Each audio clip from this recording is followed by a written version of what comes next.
Hello everyone. आज जो हम पार्ट करने वाले हैं आपकी फिजिक्स का, दैट इज ऑप्टिक्स। तो ऑप्टिक्स क्या है? Optics is a branch of science in which we will study about the light और its various phenomenas.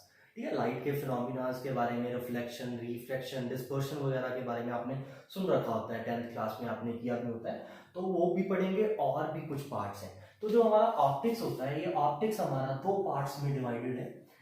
First part में हम लोग ray optics and second part में हम करेंगे वेव ऑप्टिक्स। रे ऑप्टिक्स बहुत फेमिलियर होगा आपके लिए, लेकिन वेव ऑप्टिक्स वाला पार्ट बिल्कुल आपके लिए नया होगा। रे ऑप्टिक्स में हम लोग फिनोमिना पढ़ेंगे, reflection, refraction, dispersion. Where wave optics में कुछ नए फिनोमिना हैं जहां पे लाइट को सिंपली रे की तरह नहीं ट्रीट किया जा सकता, वहां पे लाइट हम एज अ वेव की तरह ट्रीट करेंगे, और वेव की तरह ट्रीट करके वहां पे हम कुछ फिनोमिना पढ़ेंगे, लाइट की इवन रिफ्लेक्शन, रिफ्रैक्शन को भी एक्सप्लेन करेंगे, और कुछ और फिनोमिना भी है, इंटरफेरेंस, डिस्पर्शन, पोलराइजेशन, उन फिनोमिना को भी हम वेव ऑप्टिक्स में पढ़ेंगे। तो सबसे पहले जो हम स्टार्ट करने वाले हैं वो हमारा है रे ऑप्टिक्स। तो रे ऑप्टिक्स स्टार्ट करते हैं आज हम लोग। तो रे ऑप्टिक्स में जो सबसे पहली चीज है, रे ऑप्टिक्स में क्या है? रे वर्ड पढ़ा होगा सबने, मैथमेटिक्स का वर्ड है रे ऑप्टिक्स। तो रे ऑप्टिक्स में क्या होता है? इसमें हम लाइट को एज अ रे की तरह ट्रीट करते हैं। रे का मतलब क्या? लाइट एक स्ट्रेट पाथ में ट्रेवल करती है, अपने पाथ से बेंड नहीं होती, पर्टिकुलर एक स्ट्रेट लाइन में ट्रेवल करती है, जस्ट लाइक रे एक पॉइंट से स्टार्ट होकर मैथमेटिक्स में इट ट्रेवल्स टिल इन्फिनिटी। तो सेम चीज हम लोग ऐसे लाइट के केस में बोलते हैं कि लाइट अपने स्ट्रेट पाथ से ट्रेवल नहीं करती, सोर्स से स्टार्ट होती है और ट्रेवल करती रहती है till infinity, unless any obstacle is placed, just like mirror और लेंसेज, तब उसका पाथ जरूर डेविएट भी हो जाता है। तो वही हम लोग यहाँ पे पढ़ने वाले हैं।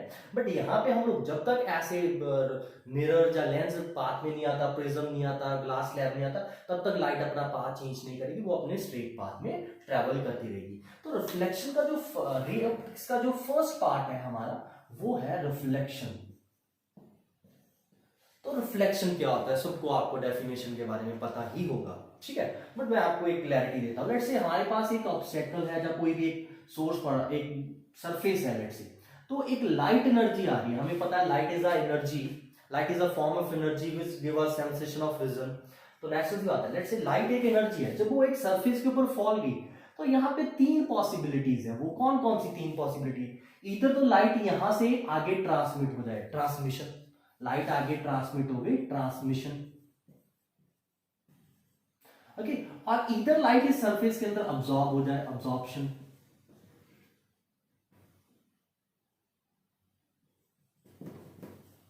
और लाइट यहां से वापस बाउंस बैक कर जाए, उसे क्या बोलते हैं? रिफ्लेक्शन। तो हम लोग यही चीज पढ़ने वाले हैं। तो देखो रिफ्लेक्शन कब होगी? नॉर्मली तो ये तीनों चीजों की पॉसिबिलिटी है, बट अगर मैं सरफेस को ओपेक बना दूं, तो नेचुरल सी बात है, सरफेस ओपेक हो गया तो यहां से क्या है, लाइट ट्रांसमिट तो कर नहीं पाएगी, ट्रांसमिशन आपका क्या हो जाएगा? जीरो हो जाएगा। और अगर हमारा सरफेस परफेक्टली रिफ्लेक्टेड है, मतलब अब्सॉर्ब नहीं कर रहा, तो अब्सॉर्प्शन भी जीरो हो जाएगी।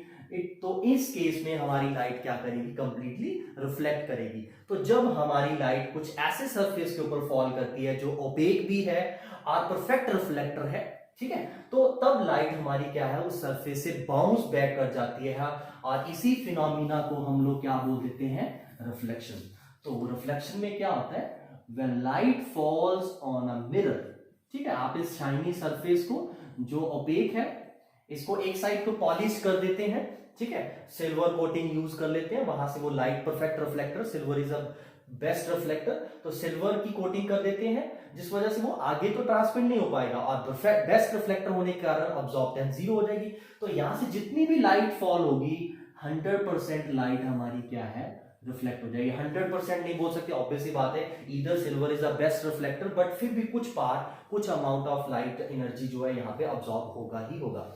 तो ये जो लाइट हमारी इंसिडेंट हुई है, जो स्ट्राइक हुई है, ठीक है, इसे बोल देते हैं इंसिडेंट रे, इंसिडेंट रे। और जिस पॉइंट के ऊपर हुई है उसे बोल देते हैं पॉइंट ऑफ इंसिडेंस, इसे बोल देते हैं पॉइंट ऑफ इंसिडेंस। और यहां से वापस गई है, इसे बोल देते हैं रिफ्लेक्टेड रे, ओके। और इस पॉइंट के ऊपर एक नॉर्मल ड्रॉ कर देते हैं, इसे बोल देते हैं नॉर्मल, ओके। अब इंसिडेंट एंड नॉर्मल के बीच में जो एंगल आई है, angle i will be angle of incidence. Angle i क्या होगा हमारा, एंगल ऑफ इंसिडेंस होगा। और अब हमारी जो रिफ्लेक्टेड एंड नॉर्मल के बीच में एंगल होगा R, that R is angle of reflection.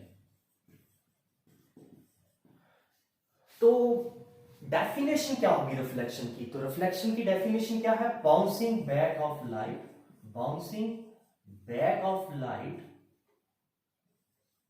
Into same medium.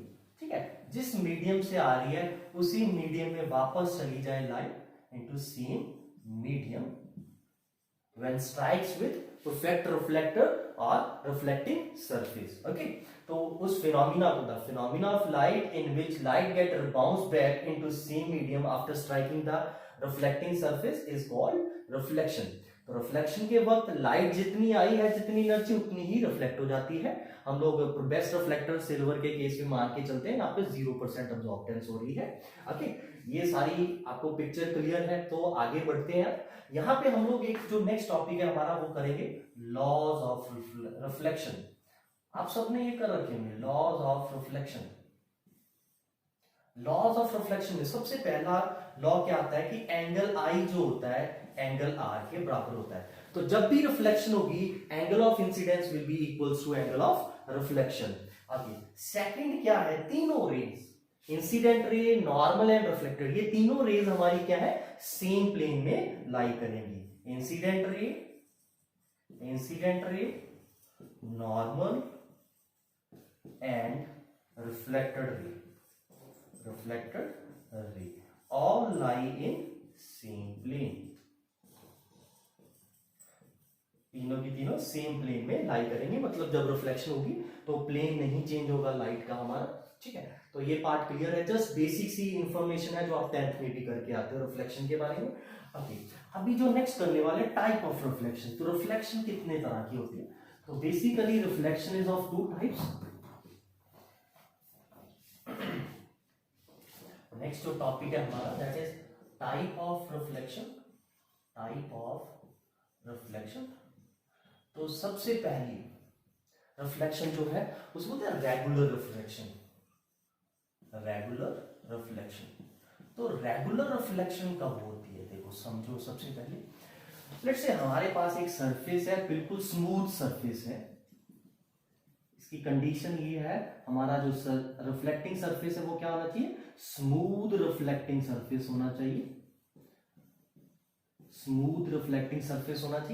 तो लेट्स से हमारे पास पैरेलल बीम ऑफ लाइट्स हैं जो इसके ऊपर इंसिडेंट हो रही हैं, और स्ट्राइक करने के बाद these all parallel beam of light get reflect back into same direction। तो यहां पे जो रिफ्लेक्शन हो रही है इसे बोलते हैं रेगुलर रिफ्लेक्शन। तो when parallel beam of light is incident on a smooth reflecting surface, then after reflection all the reflected rays will travel in same direction। इसे बोलते हैं रेगुलर रिफ्लेक्शन। एंड सेकंड है हमारा डिफ्यूज रिफ्लेक्शन। तो diffuse reflection में क्या होता है, तो लेट्स से हमारे पास एक सरफेस है, थोड़ा सा इरेगुलर है, रिफ्लेक्टिंग सरफेस है, बट यहाँ पे बहुत स्मॉल सी इरेगुलरिटीज हैं। ठीक है, तो रफ बोल देते हैं हम इसे, रफ सरफेस है ये हमारा, रफ सरफेस है। तो अब फिर से पैरेलल बीम ऑफ लाइट जब स्ट्राइक करेंगी यहाँ पे इस सरफेस के ऊपर, तो पहले क्या हुआ था, पैरेलल थी तो रिफ्लेक्ट बैक होकर सेम डायरेक्शन में चली गई थी, बट अब ऐसा नहीं होगा। ड्यू टू दिस रफनेस क्या होगा, these light will get reflect back in different direction. Parallel beam of light आई थी, इंसिडेंट हुई थी, और रिफ्लेक्ट बैक हो गई है डिफरेंट डायरेक्शंस में। तो यहाँ पे हम क्या बोलेंगे, कौन सी रिफ्लेक्शन हो रही है, डिफ्यूज रिफ्लेक्शन। जस्ट जैसे लाइट वॉल से, हमारी सीमेंटेड वॉल है, पेंट नहीं किया होता तो वो नेचुरल सी बात है, रफ होता है, तो वहां से लाइट रिफ्लेक्ट होती है, तो वो एक तरह से डिफ्यूज रिफ्लेक्शन है। जैसे ये मिरर, जो हमारे घर में मिरर होता है, उससे लाइट जब रिफ्लेक्ट होती है तो वहां पे रेगुलर रिफ्लेक्शन होगी हमेशा। और इस केस में हमारी क्या है, वॉल से रिफ्लेक्शन होगी, डिफ्यूज रिफ्लेक्शन। ये डिफ्यूज रिफ्लेक्शन ही है जिसके कारण लाइट उन पार्ट्स में भी पहुंच सकती है जहां पे सन डायरेक्टली नहीं लाइट दे सकता। जैसे केव्स में भी आपने देखा होगा कई जगह के ऊपर लाइट पहुंच रही है जहां पे डायरेक्टली सन विजिबल नहीं होता, तो वहां पे ड्यू टू डिफ्यूज रिफ्लेक्शन ही लाइट हमारी पहुंच पाती है। ओके, तो हमने रिफ्लेक्शन की डेफिनेशन कर ली है, लॉज ऑफ रिफ्लेक्शन कर लिया है, टाइप्स ऑफ रिफ्लेक्शन कर लिया है, ठीक है। तो अब जो हमारी रिफ्लेक्शन होती है इसका क्या काम है हमारी लाइफ में, डेली कैसे यूज करते हैं हम लोग, वो आगे पढ़ेंगे। मिरर्स जो बनाते हैं हम लोग वो कैसे बनते हैं, किस तरह के मिरर्स वगैरह होते हैं। तो बेसिकली हमारी जो रिफ्लेक्शन है हम दो पार्ट्स में पढ़ेंगे। पहले पढ़ेंगे रिफ्लेक्शन फ्रॉम प्लेन सर्फेसेस और फिर पढ़ेंगे कर्व सरफेस, स्फेरिकल सर्फेसेस पढ़ेंगे। तो सबसे पहले हम लोग जो करने वाले हैं that is reflection from plane surfaces. Plane surfaces, plane surface कहने का मतलब है मेरा यहां पे प्लेन मिरर।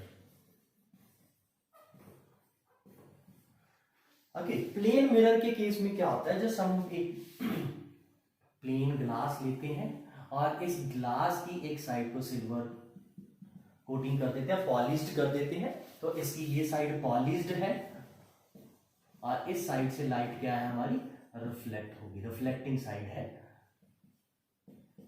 ध्यान रखना है ये पॉलिश साइड है और इधर से लाइट रिफ्लेक्टिंग। हमेशा जब भी आपका मिरर होगा वहां पे जो लाइट इंसिडेंट होगी that will incident on reflecting side. तो मैं यहाँ पे आपको बताऊंगा कि जो हमारे मिरर्स वगैरह होते हैं वो इमेज कैसे क्रिएट करते हैं। यहाँ पे हम लोग एक सबसे फर्स्ट केस है पॉइंट ऑब्जेक्ट के लिए बना के देखते हैं।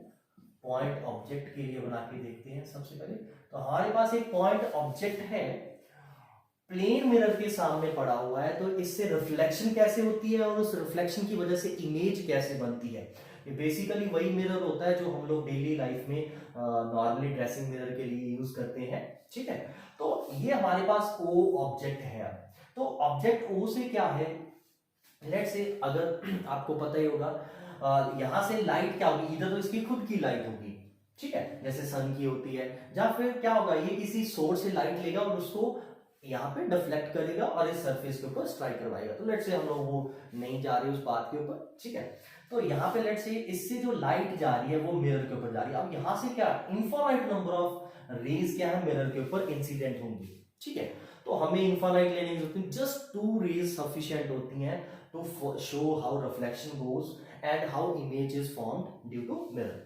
तो लेट्स से हम लोग सबसे पहला केस क्या होगा, अब देखो लेट्स से सबसे इजी वाला लेते हैं। पहली रे गई और मिरर के ऊपर नॉर्मली फॉल किया है। तो अब जब रे नॉर्मली फॉल करेगी, हमें पता है यहाँ पे नॉर्मल ड्रॉ करूंगा, एंगल ऑफ इंसिडेंस 0 होगा, एंगल ऑफ रिफ्लेक्शन भी हमारा 0 होगा। तो यहां से लाइट बिल्कुल वैसे ही वापस आ जाएगी। ओके, दूसरी रे ऑफ लाइट हम लोग किसी एंगल के ऊपर स्ट्राइक करा लेते हैं।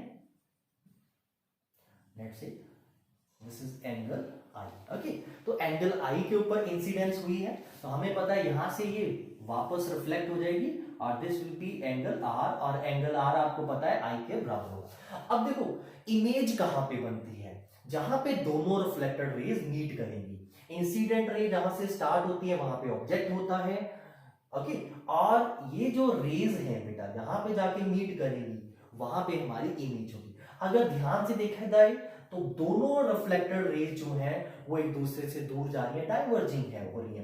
तो कभी भी इधर तो मीट नहीं करेंगी, बट पैरेलल भी नहीं है, पैरेलल नहीं है तो कहीं ना कहीं मीट करेंगी। तो अगर मैं इन्हें पीछे को एक्सटेंड करूं मिरर के, तो these rays will appear to meet at certain point. थोड़ा सा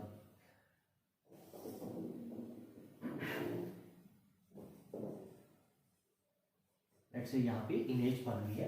जब आप प्रॉपरली बनाते हो तो एक चीज ध्यान से, ठीक है, तो परफेक्टली आप देखोगे कि जो इमेज डिस्टेंस आया है और मिरर से इमेज का डिस्टेंस एंड मिरर से ऑब्जेक्ट का डिस्टेंस बिल्कुल सेम रहेगा। Let's say this is our mirror, okay. तो यहाँ पे जब आप प्रैक्टिकली करते हो तो जो हमारा OM होता है दैट इज ऑब्जेक्ट डिस्टेंस, ठीक है, ऑब्जेक्ट डिस्टेंस है, और जो हमारा MI है लेट्स से ये इमेज डिस्टेंस है, ये दोनों के दोनों बराबर आएंगे। तो OM will be equals to MI। ये हमारी प्रैक्टिकल ऑब्जर्वेशन रहती है प्लेन मिरर के केस में, ओके। नेक्स्ट, तो सबसे पहली कंक्लूजन यहां से निकल के ये आती है। दूसरी कंक्लूजन क्या निकल के आ रही है, जो इमेज है पीछे बन रही है, तो नेचुरल सी बात है रेज अपीयर टू मीट हो रही है, ये स्क्रीन के ऊपर नहीं बन रही इमेज, ये अपीयर टू मीट हो रही है। तो इट मींस इमेज जो है वो वर्चुअल बन रही है, ओके। नेक्स्ट केस जो होता है यहाँ पे हमारा जो रे है, इमेज है हमारी, ये हम लोग बिहाइंड द मिरर बन रही है, इक्वल डिस्टेंस पे बन रही है, अभी यहाँ पे क्लैरिटी नहीं है कि ये इरेक्ट है या इन्वर्टेड है। अभी जब मैं नेक्स्ट केस में एक्सटेंडेड ऑब्जेक्ट लेके दिखाऊंगा तो वहां पे हमें कंफर्मेशन हो जाएगी कि ये जो इमेज है ये इरेक्ट होती है। इरेक्ट का मतलब है अगर ऑब्जेक्ट सीधा है तो इमेज भी सीधी ही नजर आएगी। इन्वर्टेड इमेजेस भी बनती हैं, वो प्लेन मिरर में नहीं बनती। प्लेन मिरर में हमेशा ये चीज इरेक्ट रहती है, इमेज वर्चुअल रहती है। नेक्स्ट साइज की बात करें, देखो दोनों पॉइंट साइज है, चलो यहाँ पे इतना क्लियर भी नहीं हो रहा, फिर से ये वाला पॉइंट भी हमारा आगे जाके और भी क्लियर हो जाएगा। जो साइज रहेगा, इमेज साइज रहेगा, मतलब हाइट ऑफ इमेज जो रहेगा, इमेज हाइट जो रहेगा, that will be equal to object height. Object की हाइट के बिल्कुल बराबर रहेगा, सेम रहेगा।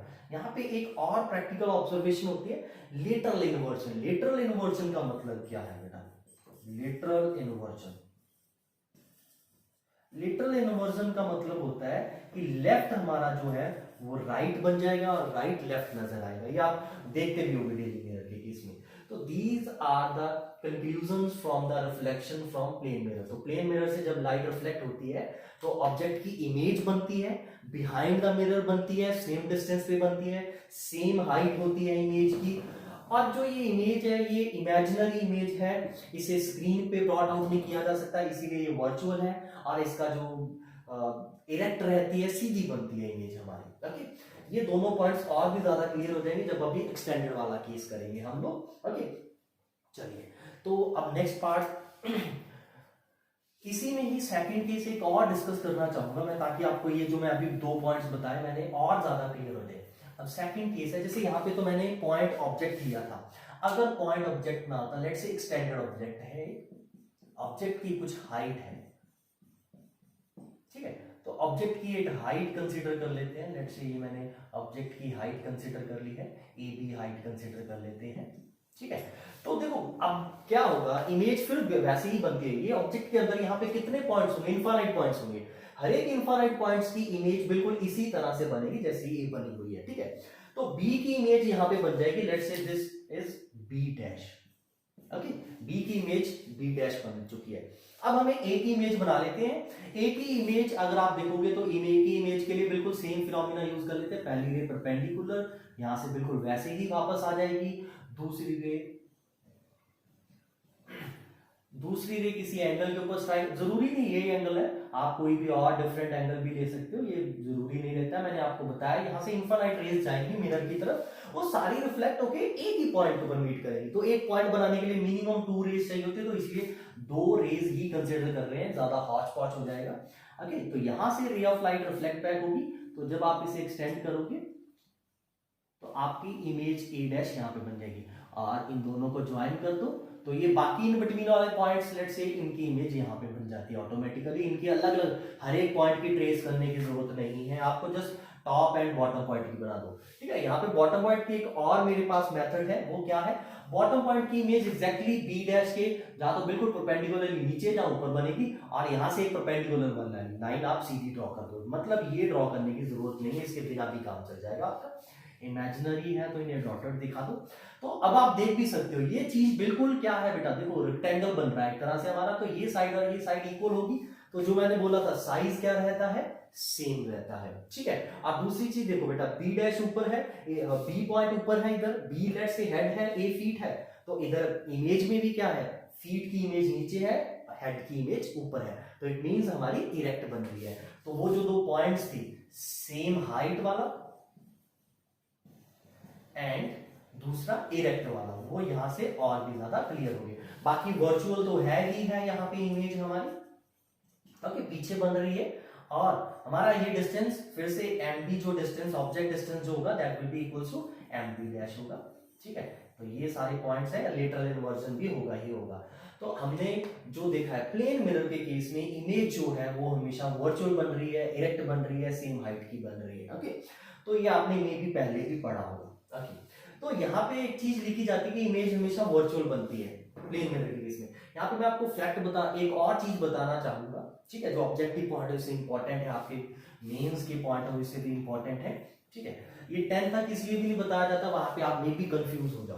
तो in case of plane mirror ना, अगर प्लेन मिरर के ऊपर 2 कन्वर्जिंग रेज फॉल कर रही है, ये एक्सेप्शंस रहती हैं यहाँ पे।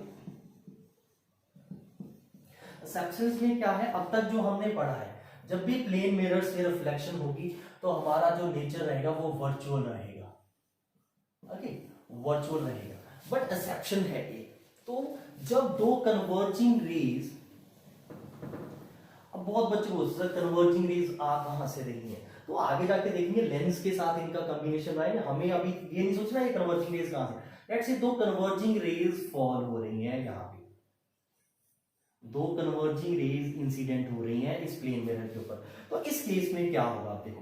तो अगर आप ध्यान से देखोगे यहाँ पे, तो दो कन्वर्जिंग रेज, मैंने अभी बोला जहां से इंसिडेंट रे स्टार्ट हो रही है वो ऑब्जेक्ट होता है, तो ये रेज हमारी इधर कहीं मीट नहीं हो रही, मतलब ऑब्जेक्ट इधर नहीं है।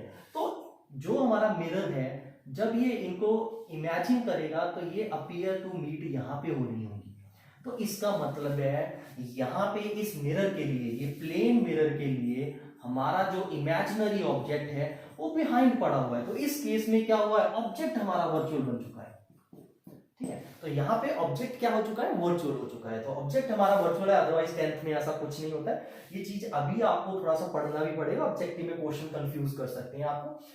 तो हमारा ऑब्जेक्ट वर्चुअल है, अगर आप यहाँ पे रिफ्लेक्शन शो करोगे तो ये ray of light reflect back होके कुछ इधर कुछ इस तरह से मीट करेगी, जब आप इसे इधर लेके आओगे ये दोनों रेज हमारी यहाँ कहीं मीट करेंगी, तो इमेज हमारी अब क्या हुआ है, आगे बन गई है। ये रियली, ये रेज क्या है, एक्चुअली में मीट कर रही है, रियल में मीट कर रही है। हमें यहाँ पे स्क्रीन रखनी पड़ेगी इन दोनों रेज के कारण इमेज बनाने के लिए, ओके। तो इस केस में क्या हुआ है, हमारी जो इमेज है, इमेज इज रियल, ठीक है। बट रियल तो होगी, साथ में इरेक्ट जरूर होगी, इमेज क्या होगी, रियल एंड इरेक्ट होगी, ओके, रियल एंड इरेक्ट होगी। रियल इसलिए आगे भी बन चुकी है मिरर के, ठीक है। तो ये चीज तभी हुई है when two converging rays falls on plane mirror. Mostly बच्चे तो सीधा लिख देते हैं जी वर्चुअल हो तो रेक्ट होगी ही होगी, बट देखो रियल एंड रेक्ट भी पॉसिबल है, जैसे यहाँ पे बन चुकी है, ठीक है।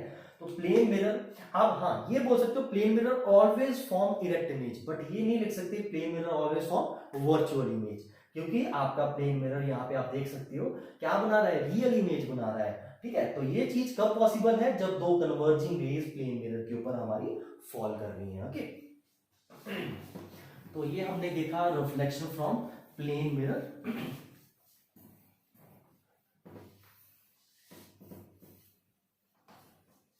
ओके, यहाँ पे मैं आपको एक अब सबको आपको पता ही होगा प्लेन मिरर कहाँ पे यूज होता है हमारा, ठीक है। क्लाइडोस्कोप, पेरिस्कोप वगैरह ये सारी नॉर्मल थिंग्स हैं आपके लिए, एप्लीकेशंस में आप प्लेन मिरर के पढ़ोगे ये चीज, ओके। तो पढ़ी होंगी आपने सारी ये चीजें, ओके।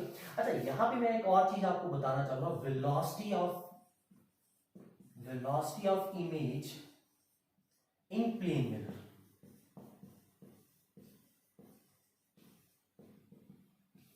हमारे पास लेट्स से एक प्लेन मिरर है, हमारे पास प्लेन मिरर है, हमारा ऑब्जेक्ट O यहाँ पे पड़ा हुआ है, और ये O ऑब्जेक्ट v0 वेलोसिटी से मिरर की तरफ मूव कर रहा है। तो अभी मैंने आपको एक चीज बताई, in case of plane mirror object distance u and image distance from mirror v, ये दोनों क्या रहते हैं, हमारी इमेज लेट्स से किसी भी टी इंस्टेंट पे यहाँ पे है इमेज हमारी, तो v जो है इमेज डिस्टेंस है फ्रॉम मिरर, तो ये दोनों बराबर रहते हैं हमारे in case of plane mirror, ठीक है। तो in case of plane mirror तो u is equals to v रहता है। अगर मैं इन्हें डिफरेंशिएट कर दूं विद रिस्पेक्ट टू टाइम तो क्या हो जाएगा, du by dt is equals to dv by dt, okay. तो du बाई dt का मतलब क्या है, rate of change of object distance with respect to time, तो इसे वेलोसिटी ऑफ ऑब्जेक्ट बोल सकते हैं, और ये क्या आ जाएगा, वेलोसिटी ऑफ इमेज। तो इसका मतलब है जिस वेलोसिटी से ऑब्जेक्ट मिरर की तरफ मूव कर रहा है उसी वेलोसिटी से इमेज मिरर की तरफ मूव कर रही होगी, ओके। बट यहाँ पे केसेस कॉम्प्लिकेटेड बनते हैं जब रियलिटी मोशन सेटअप कर देते हैं, जिसमें आपको एक केस करके बताता हूँ, आप 2-4 और खुद सोचना। लेट्स सी, तो ये तो सिंपल फंडा था हमारा, आपको यहाँ पे जो ये image velocity and object velocity किसके विद रिस्पेक्ट निकाली है आपने, तो this is basically velocity of object with respect to mirror, with respect to mirror के केस में आई है ये velocity of object with respect to mirror v naught है, ठीक है। तो similarly velocity of image with respect to mirror क्या है, दैट इज vi, जो दोनों बराबर है। बट अगर आपसे कोई पूछ ले velocity of image with respect to object, relative motion वाला कंसेप्ट यूज कर रहे हैं, तो हमें क्या निकालना है, velocity of image with respect to object. तो देखो ये क्या होगा, तो this will be equals to velocity of image with respect to क्या होगा, बता, ये हमें सोचना पड़ेगा, velocity of image with respect to mirror plus mirror with respect to object. कुछ ये लिखने का स्टाइल होता है, इनके बीच में लेट से कॉमन मिरर है हमारे पास, तो हमें ये निकालना है, तो इमेज की मिरर के विद रिस्पेक्ट और मिरर के ऑब्जेक्ट के विद रिस्पेक्ट निकाल लो, तो हमारे पास क्या आ जाएगा, image with respect to object आ जाएगा। ये मेथड रहता है। तो अब देखो image with respect to mirror क्या है, तो vi है। ध्यान देना यहाँ पे, देखो बेटा इनकी डायरेक्शंस को बड़े ध्यान से देखना है आपने। ये अगर नेगेटिव डायरेक्शन में, ये हमारी क्या है, पॉजिटिव डायरेक्शन में है, इस चीज का बहुत ध्यान रखना है। तो इसे देखो बेटा, यहाँ पे भी अगर आप प्रॉपर वेक्टर फॉर्म में लिखे हो, इनकी डायरेक्शन जरूर लिखना है, -vi लिखेंगे हम लोग यहाँ पे, ओके। तो velocity of image with respect to mirror क्या होगा, यहाँ पे -vi होगा, plus mirror with respect to object. देखो अगर object with respect to mirror positive x direction में जा रहा है v नॉट वेलोसिटी से, तो हम अगर इमेजिन करें mirror with respect to object क्या होगा, वो नेगेटिव में जा रहा होगा। अगर मैं ऐसे इमेजिन करूं कि यार मिरर रेस्ट पे, ऑब्जेक्ट रेस्ट पे है, मिरर तो वो मूव करेगा, तो यहां पे हमारे पास क्या आ जाएगा, -v नॉट। तो नेगेटिव कॉमन आके ये क्या आ जाएगा, vi प्लस v नॉट। अब आपको पता है इनका मैग्नीट्यूड सेम है, ओके, तो ये क्या आ जाएगा, -2v naught. Okay, negative sign just यहाँ पे क्या इंडिकेट कर रहा है कि हमारा जो डायरेक्शन रहेगा इसका net toward negative x axis रहेगा, हमारा velocity of image with respect to object toward negative x axis रहेगा, ठीक है। आप प्रॉपर वेक्टर फॉर्म में भी लेके जा सकते हो इस चीज को, ठीक है। यहाँ पे ये नेगेटिव साइन बहुत इंपॉर्टेंट रहता है वेक्टर्स के केस में, क्योंकि ये मैग्नीट्यूड में इन्वॉल्व रहेगा, ठीक है। यहाँ पे मैं आपको, यहाँ से भी आप बोलोगे सर एकदम से आपने नेगेटिव लिख दिया, स्टार्टिंग में कहीं नहीं था। अगर आप प्रॉपर साइंस के साथ चलते हो, यहीं पे ही आपको ये चीज पता चल जाएगी, ठीक है। आगे आप साइन कन्वेंशन वगैरह पढ़ोगे, आपको पता लगेगा u हमें नेगेटिव लेना होता है, v हमारा पॉजिटिव रह जाता है, इस वजह से यहाँ पे u एक नेगेटिव पहले एक्स्ट्रा हो जाता है। वैसे हमें दिख भी रहा है कि ये अगर इस तरफ जा रही है तो वो ऑपोजिट डायरेक्शन में जा रही है, इसीलिए ये नेगेटिव साइन मैंने एक्स्ट्रा इंक्लूड कर लिया था। तो ये मैंने एक रियलिटी मोशन कंसेप्ट है। ऐसे ही आपको ऐसा भी बोल सकते हैं, ऑब्जेक्ट मिरर की तरफ मूव कर रहा है, मिरर ऑब्जेक्ट से किसी अलग वेलोसिटी से मूव कर रहा है, तो अब इमेज किस वेलोसिटी से मिरर की तरफ मूव करेगी, ऑब्जेक्ट की तरफ मूव करेगी। तो ऐसे कॉम्प्लिकेटेड केसेस आपके लिए बन सकते हैं प्लेन मिरर के केस में, तो आप प्लीज उन्हें भी ट्राई करो, ओके।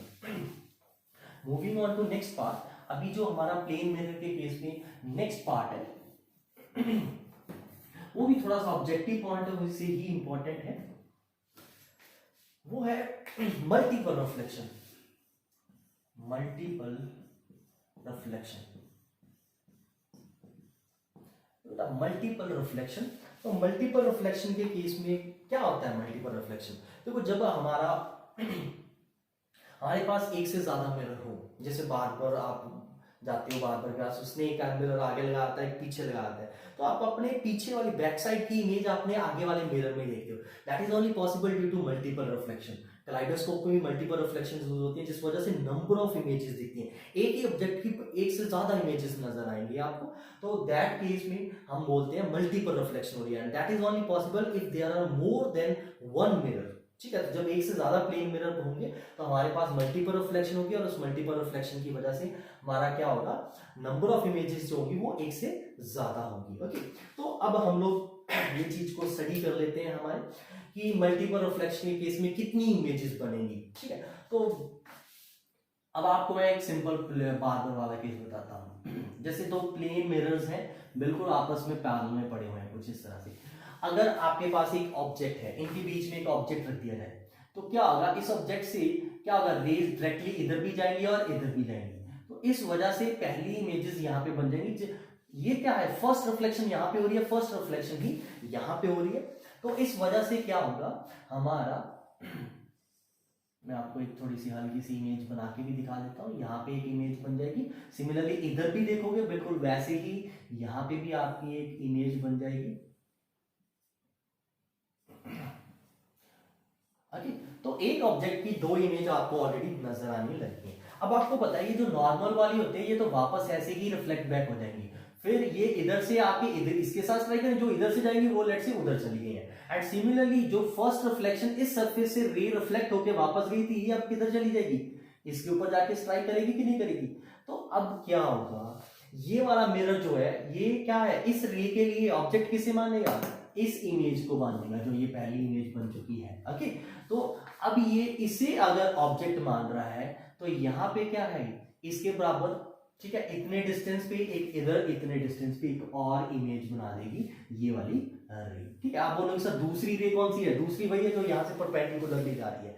सिमिलरली ये वाली इधर आएगी, ये वाली इसे ऑब्जेक्ट बना देगी, इतने डिस्टेंस पे इधर इमेज बन जाएगी। तो इस तरह से ये रिफ्लेक्शन बार बार होती रहेंगी और यहाँ पे इमेजेस बनती रहेंगी। और यहाँ पे कितनी इमेजेस नजर आएंगी आपको, नंबर ऑफ इमेजेस कितनी नजर आएंगी, अब इनफाइनाइट नंबर ऑफ इमेजेस नजर आएंगी।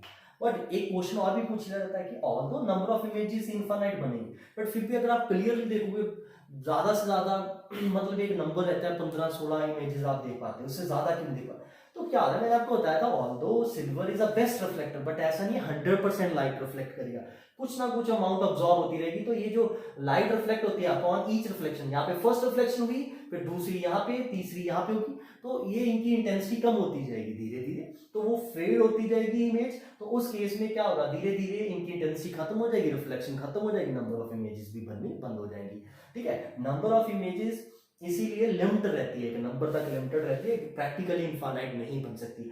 अगर मैं यहाँ पे एक ऐसा मटेरियल यूज करूं जो बिल्कुल भी अब्सॉर्ब ना करे, तो वाकई ही इनफाइनाइट नंबर ऑफ रेज बनेगी जब दो प्लेन पैरेलल मिरर्स के बीच में एक ऑब्जेक्ट पड़ा होगा। ओके, तो अब एक जनरल फॉर्मूला रहता है, तो ऐसे तो आपको हर एक केस में ऐसे रे डायग्राम बना के तो देखना नहीं है, आपने ऑब्जेक्टिव पॉइंट से देखना है इस टॉपिक को। तो एक हमारे पास फॉर्मूला रहता है, तो लेट्स से हमारे पास दो प्लेन मिरर हैं, दो प्लेन मिरर्स हैं और इनके बीच में एंगल है थीटा। ओके, तो अगर हमें नंबर ऑफ इमेजेस निकालनी है कितनी बनेगी, अगर ऑब्जेक्ट यहाँ पे पड़ा हुआ है, वो ऑब्जेक्ट यहाँ पे पड़ा हुआ है, तो ये डिपेंड करता है। अब देखो सबसे पहले हमें एक n की वैल्यू फाइंड आउट करनी है, n इज इक्वल्स होता है 360 बाई थीटा। एक बार हमने ये चीज कैलकुलेट कर ली 360 बाई थीटा। तो अब नंबर ऑफ इमेजेस कैसे कैलकुलेट करोगे, नंबर ऑफ इमेजेस n, तो n की वैल्यू क्या होगी, n will be equals to n minus 1 अगर इफ n की वैल्यू आपकी इवन आ रही है। ओके, n की वैल्यू अगर इवन आ रही है, ठीक है, एक केस ये बन जाता है। दूसरा केस है n will be equals to n minus 1 if n is odd। ठीक है, n odd है फिर भी n minus 1 रहेगा। एक रहता है n is equals to n भी बन जाएंगे if n is odd। अब इन दोनों में फिर डिफरेंस क्या है, यहां पे डिपेंड करता है आपका ऑब्जेक्ट कहां पे लाई कर रहा है। ठीक है, हमने ये चीज एक देखनी होती है, जो ये ऑब्जेक्ट है इस केस में ऐसा कुछ नहीं है, हमेशा number of images n minus 1 ही बनेगी। जब n की वैल्यू ऑड आती है तब number of images n minus 1 भी बनती हैं और n भी बनती है। वो डिपेंड करता है, अगर तो आपका object lies at bisector of angle theta angle के बाइसेक्टर के ऊपर लाई कर रहा है, मतलब ऑब्जेक्ट जो है दोनों मिरर्स के लिए सिमेट्रिक है। और अगर object does not lie at bisector of angle bisector asymmetric है, एक के ज्यादा पास है दूसरे के थोड़ा सा दूर है, तो उस केस में नंबर ऑफ इमेजेस हमारी n बन जाती है। तो एक सिंपल सा फॉर्मूला, इसको और भी मतलब डिस्कस किया जाता है अगर एक्सटेंड करना हो। इवन अगर आप ज्यादा खींचना चाहते हो, मैं ये भी बता सकता हूँ, अगर ये वाला ऑब्जेक्ट थीटा बाई 2 डिस्टेंस पे है तो इधर इमेज थीटा बाई पे बनेगी, इधर भी थीटा। बट मैं चाहूंगा आप एक बार उस चीज को सोचिए, इमेजिन करने की कोशिश करिए, कोई भी डाउट आता है प्लीज आप मेरे से पूछिए थ्रू एनी मीडियम, तो मैं फिर आपको इसको ज्यादा भी इलैबोरेट कर सकता हूँ। जस्ट ऑब्जेक्टिव पॉइंट से इसीलिए सीधा फॉर्मूला याद रखिए तो ज्यादा इजी है आपके लिए। ठीक है, बट इमेजिनेशन जरूर होनी चाहिए आपकी कि ये इमेजेस कैसे बनती हैं। जैसे अगर एंगल 90 होता दोनों मिरर्स के केस में, ठीक है, एक केस डिस्कस भी कर लेते हैं हम। जैसे दो मिरर्स हैं हमारे पास लेट्स से, ठीक है, एंगल 90 डिग्री है, ठीक है, दोनों के बीच में। तो जब आप 90, तो सबसे पहले आपने n कैलकुलेट करना है, तो n क्या होगा 360 बाई थीटा, थीटा क्या है यहाँ पे हमारा 90, तो दिस कम्स टू बी 4। तो n की वैल्यू क्या आ चुकी है, n अगर इवन है तो नंबर ऑफ इमेजेस क्या आ जाएंगे, n माइनस 1, मतलब 4 माइनस 1 तो 3। तो यहाँ पे 3 नंबर ऑफ इमेजेस बनेंगे हमारे ऑब्जेक्ट के, ठीक है। तो इस केस में आप लोग इवन ट्रेस भी कर सकते हो वो इमेजेस कहाँ कहाँ पे बनेगी। अगर आप ऑब्जेक्ट यहाँ कहीं रखते हो तो एक इमेज बिल्कुल यहाँ पे बन जाएगी इसके बिल्कुल सामने, यहाँ पे एक इधर इसके सामने यहाँ पे बन जाएगी, और एक इमेज बिल्कुल इधर यहाँ पे बन जाएगी, ठीक है। आप प्रैक्टिकल भी करके देख सकते हो। घर पे 2 प्लेन मिरर्स हैं, उन्हें ऐसे रख के देखिए, बीच में कोई भी चीज रख के देखिए, तो आप देखोगे यहाँ पे ये 3 इमेजेस बनेगी, 1 2 3। और ये इमेजेस को एक ट्रेस करने का और तरीका रहता है। आप क्या करो, ये ओवल से इसको रेडियस मान के यहाँ पे एक सर्कल ड्रॉ कर लो, तो ये तीनों इमेजेस जो है इस सर्कल के सर्कमफ्रेंस के ऊपर लाई करेंगे, गारंटीड है ये चीज, I1 I2 I3, ओके। और ये आप इधर एंगल से प्रॉपर अगर आप रिफ्लेक्शन से देखोगे, यहाँ पे रिफ्लेक्शन करवा करवा के देखो एक बार इसके लिए, तो देखना ये चीज प्रॉपरली आप ट्रेस कर पाओगे, ओके। तो ये था हमारा reflection from plane mirror, plane surface, okay. Okay, तो अब हम लोग जो नेक्स्ट पार्ट है वो है रिफ्लेक्शन फ्रॉम स्फेरिकल मिरर, जो हम लोग नेक्स्ट वीडियो में डिस्कस करेंगे। तो फॉर द टाइमिंग आप इसके बेसिस पे क्वेश्चन डिस्कस करेंगे, ओके। तो रिफ्लेक्शन फ्रॉम प्लेन मिरर में अभी 1-2 क्वेश्चंस मैं करवाना चाहूंगा। जैसे सबसे पहला एक क्वेश्चन है हमारा, ये आगे जाके यूज भी होता है आपका प्लस 2 में। लेट्स से हमारे पास एक प्लेन मिरर है, ये हर एक मिरर के लिए भी यूज हो सकता है, ठीक है। इसका क्वेश्चन आ चुका है मेंस में। रोटेशन ऑफ मिरर, मतलब मिरर को रोटेट कर देंगे, इमेज शिफ्ट कैसे होती है वो देखना है हमने यहाँ पे। लेट्स से हमारे पास मिरर है और ये है हमारे पास ऑब्जेक्ट, ठीक है। तो अब क्या होगा, जैसे इससे लेट्स से लाइट सोर्स है, लाइट सोर्स से लाइट जाएगी हमारी, लाइट यहाँ पे फॉल करेगी नॉर्मली और यहाँ से रिफ्लेक्ट बैक होके वापस आ जाएगी, ओके। अगर मैं इस मिरर को, अब ऑब्जेक्ट यहीं पे ही है, लाइट ऐसी आ रही है, बट अगर मिरर को मैं रोटेट कर दूं, मैंने मिरर को क्या कर दिया, इसी पोजीशन पे थीटा एंगल पे रोटेट कर दिया है, तो by what angle does the reflected ray rotates. तो जो हमारी इंसिडेंट है वो तो ऐसी अभी भी ऐसी ही जाती रहेगी, तो हमारी रिफ्लेक्टेड रे कितने एंगल पे रोटेट हो जाएगी, ठीक है। तो ये केस हम लोगों ने एक मतलब है, अब यहाँ पे देखो आपको देखना होगा, पहले की केस में क्या था, ये मिरर था, लाइट इंसिडेंट हो रही थी ऐसे, और रिफ्लेक्टेड रे बिल्कुल वापस रिट्रेस कर रही थी, क्योंकि नॉर्मल के साथ एंगल ऑफ इंसिडेंस 0 बन रहा था। लेकिन अब मिरर की पोजीशन है ये, और इस मिरर के लिए, ये वाले मिरर के लिए, न्यू मिरर के लिए नॉर्मल क्या हो जाएगा, ये वाला हो जाएगा कि नहीं हो जाएगा, ओके। तो ये हम लोग बेसिकली रोटेशन ऑफ मिरर कर रहे हैं, rotation of mirror, due to rotation of mirror image कैसे, इमेज की पोजीशन कैसे वेरी करती है, ठीक है। बेसिकली इमेज किसने बनानी है, रिफ्लेक्टेड रेज ने, तो रिफ्लेक्टेड रे कितने एंगल के साथ रोटेट करते हैं। अब देखो अगर मिरर थीटा एंगल के ऊपर रोटेट हुआ है, ये नॉर्मल है, तो मिरर का नॉर्मल पहले यहीं पे होगा, बिल्कुल इसी के, इस मिरर का नॉर्मल ये होगा, इस मिरर का ये है, तो अगर इन दोनों में थीटा एंगल है तो इन दोनों के नॉर्मल के बीच में भी क्या होगा, थीटा एंगल। तो अब इंसिडेंट रे लाइट यही जा रही है और लॉ ऑफ रिफ्लेक्शन ओबे करते हैं, तो रिफ्लेक्टेड रे अब क्या चली जाएगी, इधर चली जाएगी कि नहीं चली जाएगी। अगर ये एंगल ऑफ इंसिडेंट थीटा है तो एंगल ऑफ रिफ्लेक्शन की क्या हो जाएगा, थीटा। तो हमारी जो रिफ्लेक्टेड रे पहले ये वापस रिट्रेस कर रही थी, अभी वो किधर जा रही होगी, इस तरफ, मतलब 2 थीटा एंगल के ऊपर, क्लियर है। तो हमारी रिफ्लेक्टेड रे का पाथ जो है कितने एंगल से रोटेट हो जाएगा, 2 थीटा एंगल से। तो एक प्लेन मिरर को थीटा एंगल पे रोटेट करने पे रिफ्लेक्टेड रे कितने एंगल पे रोटेट कर रही है, 2 थीटा पे। कि आगे स्फेरिकल में भी सेम चीज यूज करते हैं विद द स्फेरिकल, ये मेंस में क्वेश्चन बना चुके हैं वो ऑलरेडी, उन्होंने मिरर को स्फेरिकल मिरर 2 कॉम्बिनेशन बना के किया था, ठीक है। आप वो आगे करेंगे, बट आप इस कंसेप्ट को जरूर ध्यान में रखिए कि अगर मिरर जो है थीटा एंगल के ऊपर रोटेट होता है तो रिफ्लेक्टेड रे जो है वो 2 थीटा एंगल के ऊपर रोटेट हो जाती है, ओके। तो आप इसे भी स्टडी करना अपना। अभी एक और चीज मैं आपके साथ डिस्कस करना चाहूंगा, तो एक ये भी चीज रहती है, minimum height of mirror, minimum height of mirror, हमारे पास मिरर की मिनिमम कितनी हाइट हो ताकि हम लोग जो ऑब्जेक्ट है उसको फुल हाइट तक देख सके। लेट्स से हमारे पास एक मिरर है, ठीक है, हमारे पास एक ऑब्जेक्ट है, लेट्स से उस ऑब्जेक्ट की हाइट है h, ठीक है, ये हमारा ग्राउंड है, लेट्स से हमने ग्राउंड पे h हाइट का एक ऑब्जेक्ट रखा हुआ है, ये बहुत कंफ्यूजिंग रहता है। तो यहाँ पे उसकी लेट से आईज है, ठीक है, ऑब्जेक्ट ना बोल के हम लोग ऑब्जर्वर बोले तो ज्यादा सही है, ठीक है। Minimum height of mirror in order to see full height of observer. Observer की फुल हाइट देखने के लिए मिरर की कितनी मिनिमम हाइट होनी चाहिए, तो ऑब्जर्वर की टोटल हाइट मैंने h लेट कर ली है, ठीक है। तो मिरर की हाइट कितनी है वो देखनी है। यहाँ पे उसकी आईज है, यहाँ पे उसका क्या है, नेचुरल सी बात है हेड है, और ये उसका क्या है, टो है। लेट्स से देखो फुल लेंथ तभी दिखेगा उसे टो भी दिख रहा होगा और हेड भी दिख रहा होगा, है ना। तो अब हमें यहाँ पे कुछ ऐसा करना है। अब बहुत बच्चे इस चीज को थोड़ा सा देखते हैं, सर ये तो डिपेंड करता है जी मिरर से कितना दूर है, ठीक है। हमें जस्ट मिनिमम चाहिए, मुझे ये नहीं पता कि दूर जितना पास लेके जाओगे, ठीक है, ऐसा कुछ नहीं रहता है। तो जो हम यहाँ पे कंसेप्ट लेंगे उसे ध्यान से देखिए। देखो हेड कब दिखेगा, हेड तब दिखेगा जब हेड से जो लाइट आएगी वो मिरर से स्ट्राइक करने के बाद ऑब्जर्वर की आईज के अंदर जाएगी। आईज को यहाँ पे कंसिडर कर लेते हैं, ओके।